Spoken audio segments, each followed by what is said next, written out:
Imagine it's the middle of the day, the sky is clear, and then, slowly, the sun starts to disappear. A dark bite spreads across it, the world goes cold, and stars come out at noon. No telescopes, no science, no warning. What would you think was happening? Here's the eerie part. All over the ancient world, people who had never met looked up at that same darkening sun and reached the same terrifying conclusion. Something was eating it.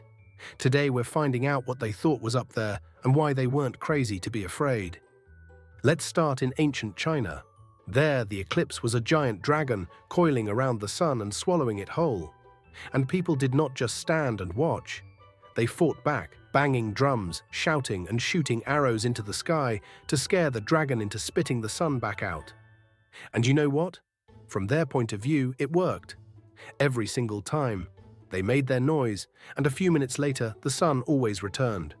Hold on to that idea, because the Chinese were about to do something no one else on Earth was doing. Far to the north, the Vikings told a darker story. They believed two enormous wolves, named Squirrel and Hati, raced across the sky forever, one chasing the sun, one chasing the moon. And an eclipse was the moment a wolf finally caught up and closed its jaws around the sun. Now, a little honesty. Because that's what we do here. The wolves are absolutely real Norse mythology. The idea that Vikings saw an eclipse as a wolf bite is often repeated, but it's on shakier ground in the actual texts. Still, picture standing under a black sun, believing a world-ending wolf was overhead. In India, the eclipse had a name, Rahu.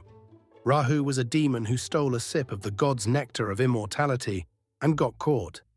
As punishment, his head was cut off, but he was already immortal, so the head lived on, furious forever. It chases the sun and moon and swallows them, but Rahu is just a head with no stomach, so the sun slides right back out through his neck. That's the eclipse. But here's the twist that gives me chills. In Hindu astronomy, Rahu is also the exact point in the sky where the moon's path crosses the sun's, and that is the one place eclipses can actually happen. They hid real astronomy inside the demon. Not every version was so scary. In Vietnam, the villain was a giant frog, a toad that gulps down the sun whenever it wriggles free from its master. And the response, around the world, was the same instinct: make noise. The Choctaw people of North America told of a black squirrel nibbling the sun and drove it off by banging pots and pans. But some cultures saw something gentler. The Batamaliba people of West Africa believe an eclipse is the sun and the moon fighting, so they use that moment to settle their own quarrels and make peace, hoping to teach the sky to do the same. Same event. One people grabs a drum, another offers a handshake. And here's the thing I really want you to hear. They were not overreacting. A total solar eclipse is one of the strangest things a human can witness. In the middle of the day, the sky goes dark enough to see stars and planets. The temperature can drop by 10 degrees or more. Birds stop singing and go to roost. And around the black disk of the sun blazes a ghostly white crown of light, the corona, that you can only ever see in that moment. If you didn't know what caused it, a monster is devouring the sun is a completely reasonable guess. The fear was real because the sight is real. But some ancient people did more than panic. They took notes. On a Chinese oracle bone, over 3,000 years old, a scribe carved that 3 flames ate the sun and big stars were seen, possibly a description of the corona itself. And on a clay tablet from the city of Ugarit, someone wrote that the sun was put to shame and went down in the daytime with Mars in attendance, because in the sudden dark, the planet Mars appeared. Scholars still argue about the dates. But either way, thousands of years ago, someone watched the sun go out and chose to write it down. And then there were the Babylonians, centuries ahead of everyone.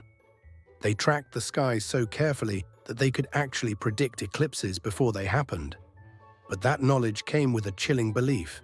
An eclipse foretold the death of the king. So they found a loophole. Just before a predicted eclipse, they'd put a stand-in on the throne, a substitute king to soak up the bad omen. The real king stepped aside and waited.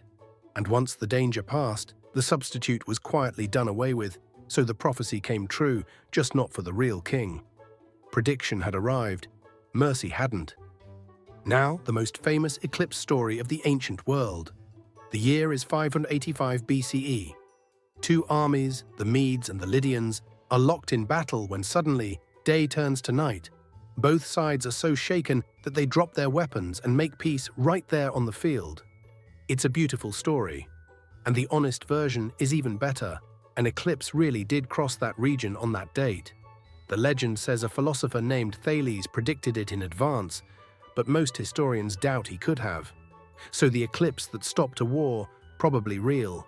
The genius who called it, likely a tale we told ourselves later. Which brings us to the twist that changes everything. For thousands of years, the eclipse was the ultimate symbol of fear. And then it became the ultimate tool.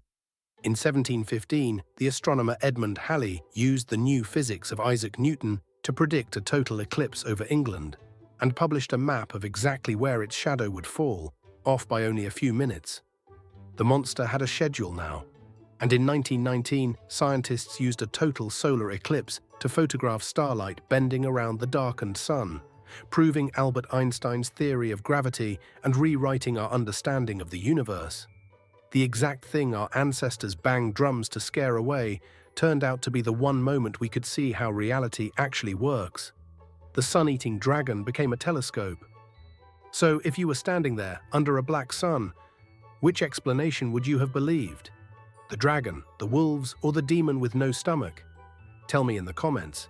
And if you like history's biggest mysteries told in pictures, hit subscribe. Pip's got a new one every week.